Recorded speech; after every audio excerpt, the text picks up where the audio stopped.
নমস্কাৰ, পোনপ্ৰথমতে মই ক'ব অসমবাসী ৰাইজক এই চেনেলৰ যোগেৰে আগন্তুক ৰঙালী বিহুৰ শুভেচ্ছা জ্ঞাপন কৰিছোঁ, লগতে অসমীয়া নৱবৰ্ষৰো।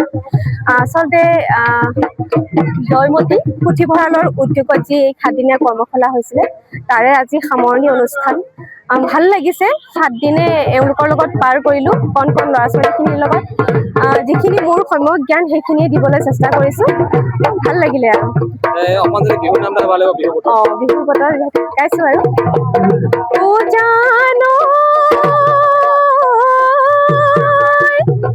কুলিকে দেখে ইনালে দিনালে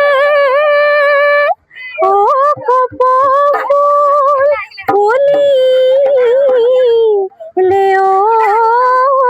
ডালো এই চেনেহৰ বিহুতে এৰিব নোৱাৰো ঐ কেনেকৈনো থাকিম ঘৰত। ধন্যবাদ।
মেছাগড় মহাতি জয়মতী পুথিভঁৰাল আৰু মেছাগড় ফুলা মইনা পৰ্যটন উদ্যোগত আমি 7 দিনীয়াকৈ বিহু কৰ্মশালা আয়োজন কৰিছিলোঁ। ইয়াত ঢোল বাদন আৰু বিহু নাচৰ কৰ্মশালা হৈছে আৰু আমাৰ মেছাগড় অঞ্চলৰ লগতে ইয়াৰ দাঁতি কাষৰীয়া মথিয়াচিগা, মাদুৰী, বগীদল বিভিন্ন অঞ্চলৰ পৰা বহুতো মইনা আহি এই কৰ্মশালা অংশগ্ৰহণ কৰিছেহি আৰু আমাৰ এই কৰ্মশালাভাগী অতি সুচাৰুৰূপে পৰিচালনা কৰিছে মেছাগড়ৰ এজন জ্যেষ্ঠ বিষুৱা দেৱব্ৰত বৰগোহাঁই মণি বুলি আমি কওঁ আৰু এই প্ৰশিক্ষণৰ মুখ্য প্ৰশিক্ষক হিচাপে আছে ৰং বসন্ত উৎসৱৰ বসন্তী খ্যাত পিংকী দাস ডাঙৰীয়ানী, তেখেত গুৱাহাটীৰ পৰা আহিছে। লগতে সাগৰিকা ভূঞা, তেখেতো গুৱাহাটীৰ পৰা আহিছে। অতি সুন্দৰকৈ তেখেতসকলে প্ৰশিক্ষণ আগবঢ়াইছে আৰু আমাৰ লক্ষ্য উদ্দেশ্য এটাই যে আমাৰ বাপতি আৰু ৰঙালী বিহুৰ লগত পৰিচয় কৰাই দিয়া, লগতে আমাৰ বিহু যি সংস্কৃতি, আমাৰ পৰম্পৰা, সেইখিনি আমাৰ মইনাসকলৰ লগত পৰিচয় কৰাই দিছোঁ আৰু সকলো পৰিচিত যদিও আমি যদি চাওঁ যে আমি সকলোৱে ঢোল বজাওঁ বা বিহু নাচে কিন্তু আমাৰ ব্যাকৰণৰ ভুল থাকে, লয় লাখ সেইখিনি ভুল থাকে আৰু ইয়াত কৰ্মশালাত সেই সৰু সৰু কথাবিলাক অতি সুন্দৰকৈ তেখেতসকলে উপস্থাপন কৰিছে, শিকাইছে আৰু মইনাসকলেও আপোনালোকে নিজেই দেখিছে তেখেতসকলে ইমান সুন্দৰকৈ উৎসাহেৰে অংশগ্ৰহণ কৰিছে আৰু স্থানীয় যিসকল অভিভাৱক সকলোৱে খুব সহযোগিতা আগবঢ়াইছে আৰু মেছাগড় ফুলা মইনা পৰ্যটন সন্মানীয় সভাপতি ঋতু বৰগোহাঁই ডাঙৰীয়া উপস্থিত আছে, সন্মানীয় জয়মতী পুথিভঁৰালৰ সভাপতি বিজয় বৰগোহাঁই ডাঙৰীয়া উপস্থিত আছে, সন্মানীয় আমাৰ বিষয়বিয়াসকল উপস্থিত আছে, দিগন্ত বৰগোহাঁই বাইদেউ আমাৰ এই পুথিভঁৰালৰ প্ৰাক্তন সাধাৰণ সম্পাদক তেখেত উপস্থিত আছে, সন্মানীয় সকলো বিষয়বিয়াই ইমান সুন্দৰকৈ এই কাৰ্যসূচীত অংশগ্ৰহণ কৰিছে। আৰু এইখিনি আপোনালোকক জনাওঁ যে আমি বহাগৰ 1 তাৰিখৰ দিনাখন পহিলা বহাগৰ মুকলি বিহু শীৰ্ষক অনুষ্ঠানৰ আয়োজন কৰোঁ। মেছাগড় স্থিত যুগতলী উচ্চতৰ মাধ্যমিক বিদ্যালয়ত এই অনুষ্ঠানটো অনুষ্ঠিত হয় আৰু এইবাৰো আমি অসমৰ আগশাৰীৰ 5টাকৈ বিহু দলক নিমন্ত্ৰণ জনাইছোঁ। 1 বহাগৰ দিনা আমি সকলোকে আমন্ত্ৰণ জনাইছোঁ মেছাগড়ৰ যুগতলী উচ্চতৰ মাধ্যমিক বিদ্যালয় খেলপথাৰলৈ আমি নামসমূহ ঘোষণা আপোনালোকক জনাইছোঁ যে সংগৃহীত নিমাইজান বিহু হুঁচৰি দল, খুব ভাল হুঁচৰি দল, তেখেতসকল উপস্থিত হ'বহি। জেৰেঙা বিহু হুঁচৰি দল তেওঁলোকৰ যোৰহাটৰ পৰা আহিব, লগতে বৰহমথুৰি জেং বিহু দল আমি তিনিচুকীয়াৰ পৰা নিমন্ত্ৰণ কৰিছোঁ।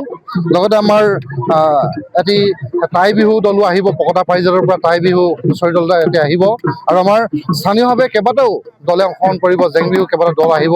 গতিকে আমি অসমবাসীক বিহুৰ আন্তৰিক শুভেচ্ছা ওলগ জনাইছোঁ আৰু লগতে আমি 1 বহাগ অনুষ্ঠানলৈ নিমন্ত্ৰণ কৰিছোঁ আৰু 1 বহাগৰ যিটো অনুষ্ঠান আমাৰ এটি বিশেষ বৈশিষ্ট্য আছে। এইবাৰ আমি 15 সংখ্যক বৰ্ষত উপনীত হৈছোঁহি।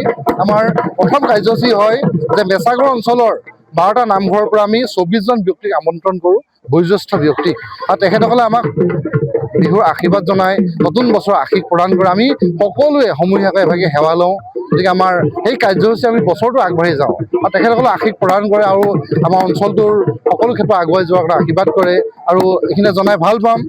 মেছাগড় জয়মতী পুথিভঁৰাল আৰু ফুলা মইনা পাৰিজাতে উঠি অহা প্ৰজন্মৰ কাৰণে বিভিন্ন দিশত সাহিত্য সংস্কৃতি চৰ্চা কৰি আহিছে, তেখেতক আগুৱাই দিয়াৰ যত্ন কৰিছে। পুনৰবাৰ আপোনালোক সকলোকে ধন্যবাদ জনাইছোঁ আৰু ৰঙালী বিহু আন্তৰিক শুভেচ্ছা জনাইছোঁ। ধন্যবাদ।